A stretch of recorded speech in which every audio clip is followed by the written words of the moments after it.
Internet पर एक term है प्रेगनेंसी टूरिज्म। गर्भवती महिलाएं अपना देश छोड़कर किसी दूसरे देश में बच्चा पैदा करने जाती हैं।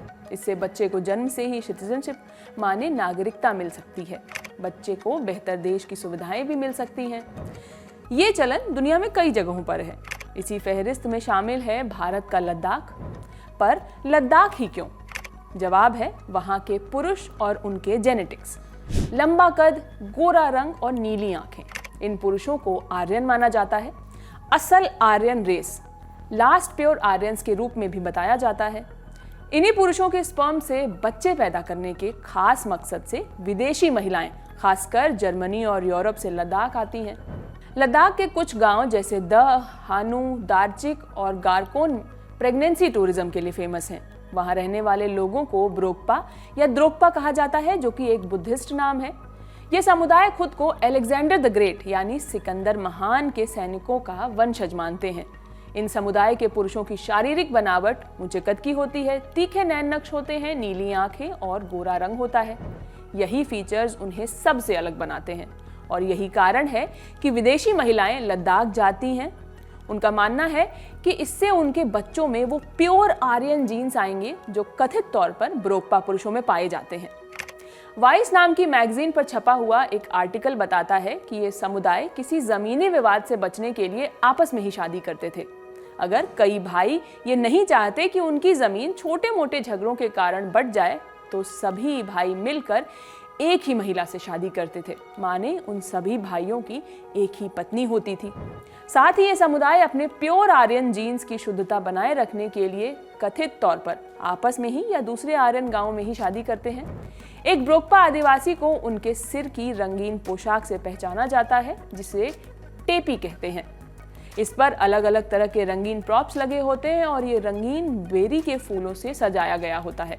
ब्रोकपा मानते हैं कि ये टेपी बुरी नजर को दूर रखती है। पुरुष अधिकतर कमरबंद के साथ मरून रंग के गाउन पहनते हैं, वहीं महिलाएं भारी धातु, सोने और चांदी के आभूषणों के साथ साथ भेड़ की खाल से बना एक लंबा चोगा और भेड़ की ऊन का फिरन पहनती हैं। इसी समुदाय के लिए खबरें छप रही हैं कि इनके कथित प्योर आर्यन जीन के लिए इनके पुरुषों की डिमांड ब्रीडिंग के लिए है। लेकिन प्रेगनेंसी टूरिज्म का सच क्या है? यूनिवर्सिटी ऑफ कश्मीर के प्रोफेसर मंजूर अहमद खान ने international journal of multidisciplinary research and development में एक रिसर्च पब्लिश की है। हेडिंग है pregnancy tourism in Aryan village in Ladakh.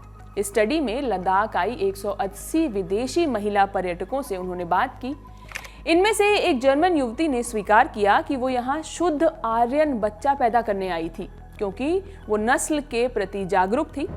अपनी रिसर्च के लिए प्रोफेसर मंजूर ने 2017 में द और हानू गांव का दौरा किया और लगभग 20 दिन वहां रहे।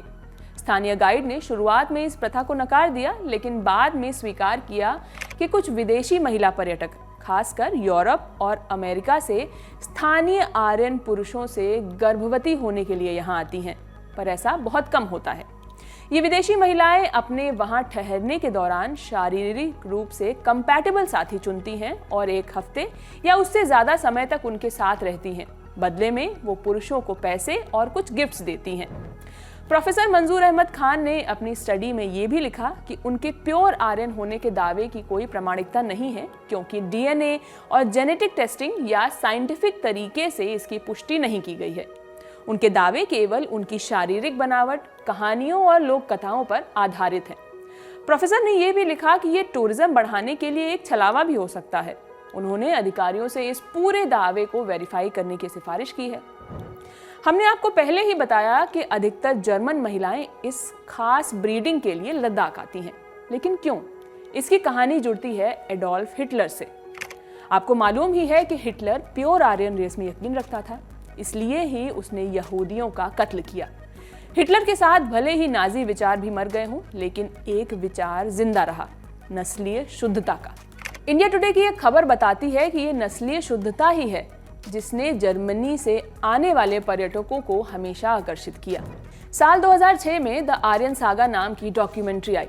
इसमें बताया गया जो महिलाएं बच्चा पैदा करने के लिए लद्दाख के गांव में आती हैं, वो प्योर आर्यन जीन और प्योर सीड में यकीन रखती हैं, पैसे देती हैं। द आर्यन सागा में दिखाया गया कि इस तरह का प्रेगनेंसी टूरिज्म ब्रोकपा समुदाय के लिए अतिरिक्त आय जुटाने के लिए सेट किया गया, लेकिन इस प्रथा के संबंध में कहीं भी कोई रेफरेंस नहीं है। भले ही सच हो या झूठ, कई कहानियां लंबे समय से चली आ रही हैं। आपकी इस पर क्या राय है, हमें कमेंट करके जरूर बताइए। मैं हूं शिवानी और बने रहिए द ललन टॉक के साथ। शुक्रिया।